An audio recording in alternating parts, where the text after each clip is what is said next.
नमस्ते सम्पूर्णलाई। फेरि आज तपाईहरुलाई एउटा नयाँ भिडियो लिएर आएको छु। यो बिजनेस सम्बन्धी भिडियो छ।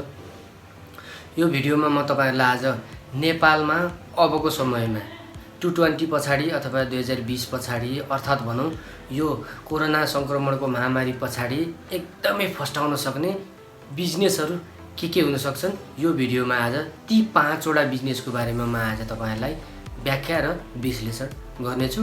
भिडियो अन्तिमसम्म हेर्नु होला र फर्स्ट टाइम यो च्यानल भिजिट गर्दै हुनुहुन्छ भने कृपया च्यानललाई सब्स्क्राइब गर्न नबिर्सनु होला, ताकि अन्य यस्तै इन्फर्मेटिभ भिडियोहरु तपाईहरुलाई म पस्किने छु। त्यसकारण यो भिडियो अन्तिमसम्म हेर्नु होला।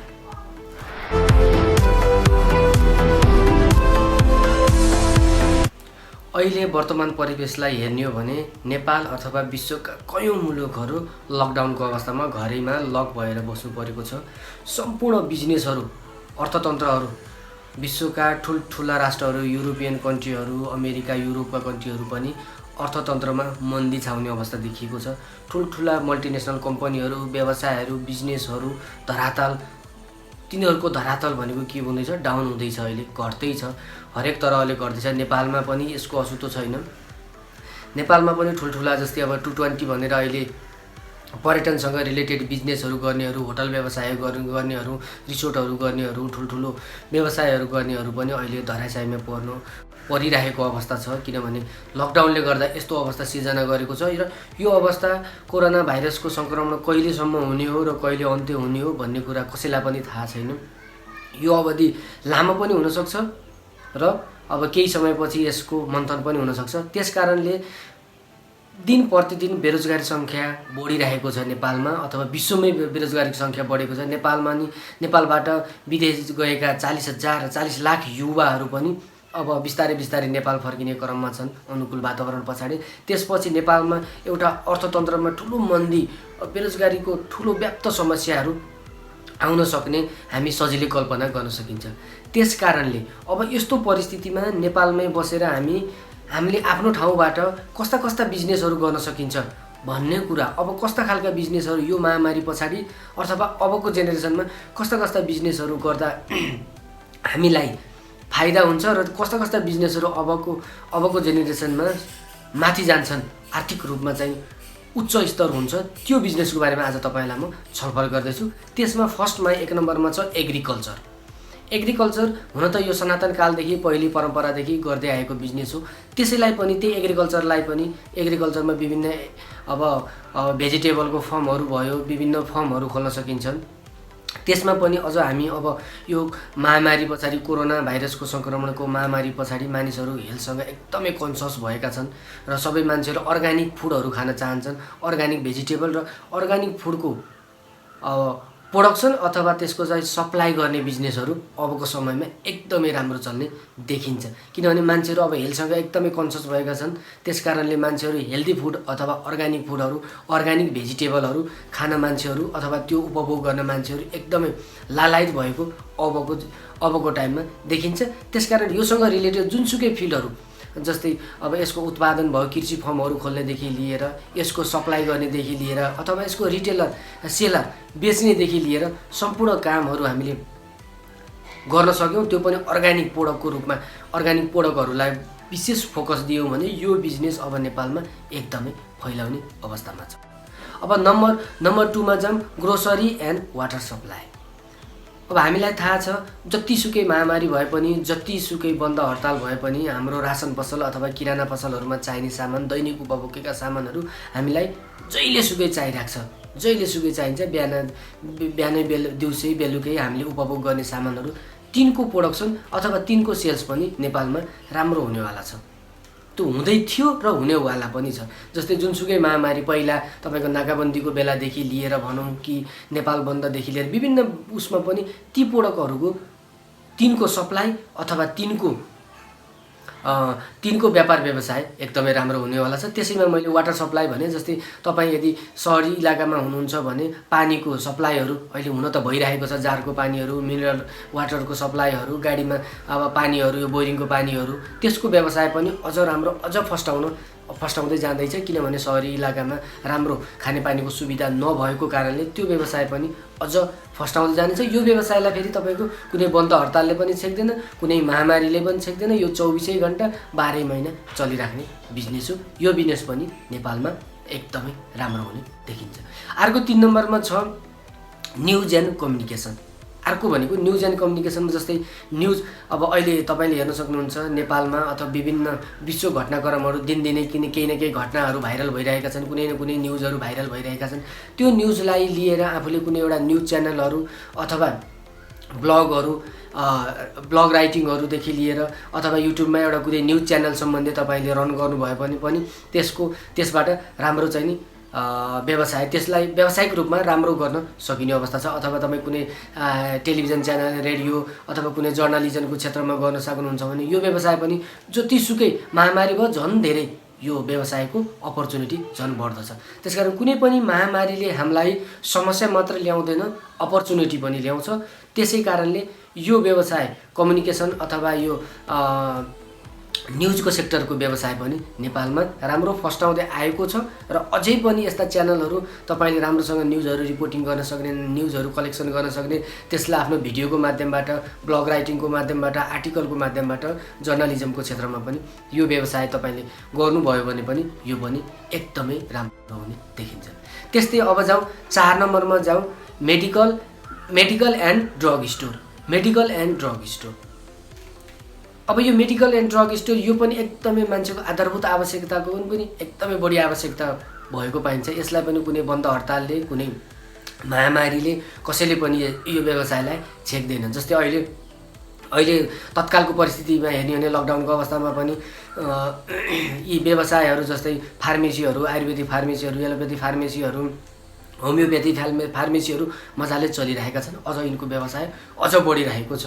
त्यसकारणले यो व्यवसाय पनि तपाईँले जस्तै यस्ता सब अब आयुर्वेदिक मेडिसिनको म्यानुफ्याक्चरिङ कम्पनीदेखि लिएर यसको रिटेलरदेखि लिएर होलसेलरदेखि लिएर विभिन्न जुनसुकै सेक्टरमा भए पनि यो सेक्टरभित्र रहेर तपाईँले काम गर्नुभयो भने यो सेक्टर पनि नेपालमा अब एकदमै माथि हुनेवाला छ। किनभने मान्छे अब हेल्थसँग एकदमै, मैले अघि नै भनिसकेँ, मान्छेहरू एकदमै हेल्थसँग कन्सियस भइसकेको वर्तमान अवस्थामा। यसैमा पनि तपाईँले अब इम्युनो पावर बुस्ट गर्ने सप्लिमेन्टहरू, हेल्थ सप्लिमेन्टहरू जुन शरीरलाई इनर्जी दिन्छ, शरीरलाई रोग प्रतिरोधात्मक शक्तिहरू बढाउँछ, त्यस्ता सप्लिमेन्टहरूको व्यवसाय पनि नेपालमा एकदमै माथि हुने देखिन्छ। त्यसमा आयुर्वेदमा भयो, होमियोपेथीमा भयो, विभिन्न भिटामिनदेखि लिएर विभिन्न जुन सप्लिमेन्टहरू छन् खानाको साथसाथै हामीले लिन सकिने, सबैले लिन सकिने, हाम्रो इम्युनो पावरलाई, हाम्रो रोग प्रतिरोधात्मक क्षमतालाई बढाउन अथवा शरीरलाई तागत दिन त्यस्ता जुन सप्लिमेन्टहरू छन् तिनीहरूको सप्लिमेन्टको व्यवसाय पनि एकदमै माथि हुनेवाला छ। यसमा पनि तपाईँले म्यानुफ्याक्चरमादेखि लिएर अब होलसेलमादेखि लिएर रिटेल सेलरमा रहेर पनि यो व्यवसाय तपाईँले राम्रो गर्न सक्नुहुन्छ। र अर्को एकदमै छुटाउनु नहुने भनेको यही टर्म अन्तर्गत मास्क एन्ड सेनिटाइजेसनको व्यवसाय। मास्क एन्ड सेनिटाइजेसनको व्यवसाय अहिले हामीले महसुस गरेको कुरा हो।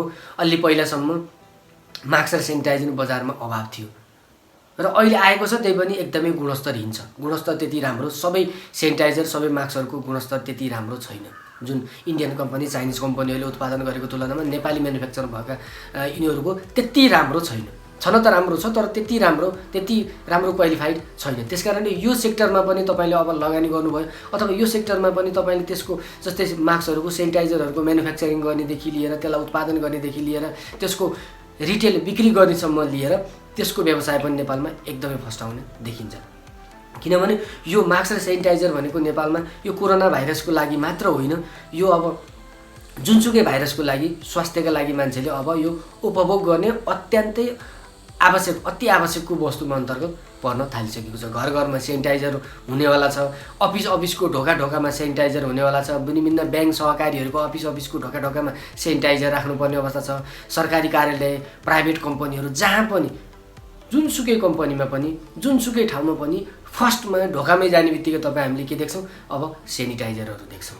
किनकि अब मान्छेहरू यो कोरोना भाइरसको महामारी कहिलेसम्म रहने हो अथवा यो निरन्तर चलिरहन्छ, जस्तै हिजो क्यान्सर रोगहरू त्यसरी थियो, दादुरा रोगहरू त्यसरी चलिरहेको थियो, एचआइभी एड्सहरू त्यसरी चलिरहेको थियो, त्यसको कुनै रोकथाम भएन। अहिलेसम्म ती रोगहरू दीर्घकाल रूपमा चलिरहेका छन्। त्यस्तै अब त्यही अनुसार यो कोरोना भाइरसको महामारी पनि कहिलेसम्म जान्छ र कहिलेसम्म यसको भ्याक्सिन पत्ता लगाउने हो र कहिलेसम्म जाने हो थाहा छैन। अथवा त्यसको महामारीको अन्त्य भएछ भने पनि अन्य रोगबाट बच्न पनि मान्छेहरू अब हेल्थसँग कन्सियस भएको कारणले यी व्यवसायहरूमा तपाईँले हात हाल्नुभयो अथवा यो व्यवसायमा तपाईँ अध्ययन गरेर यसको कुनै पनि एउटा सेक्टरमा म्यानुफ्याक्चरिङदेखि लिएर होलसेल, रिटेल, सेलमादेखि लिएर विभिन्न सेक्टरमा तपाईँले काम गर्नुभयो भने अथवा विभिन्न सेक्टरमा तपाईँले जम्नुभयो भने यो व्यवसाय पनि नेपालमा एकदमै माथि जानेवाला छ।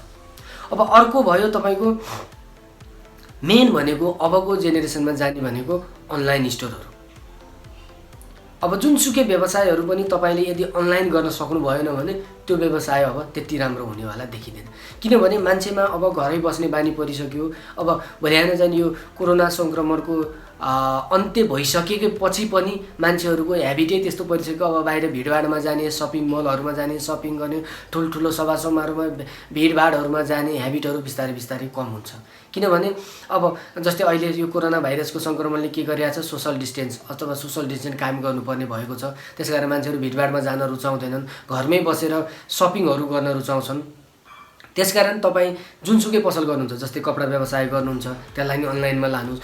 जुनसुकै जस्तै होटल व्यवसायहरू छ त्यसलाई नि अनलाइन फुड सप्लाई गर्नुहोस्, अनलाइनमा राख्नुहोस्। त्यसलाई नि अनलाइन स्टोर खोलेर तपाईँको फुडहरू प्याकिङ गरेर घरसम्म डेलिभरी गर्ने सिस्टम बनाउनुहोस्। जुनसुकै व्यवसाय गर्नुहुन्छ तपाईँले त्यसलाई अनलाइनसँग जोड्नुभयो र होम डेलिभरीसँग जोड्नुभयो भने त्यो व्यवसाय एकदमै माथि फस्टाउनेवाला छ।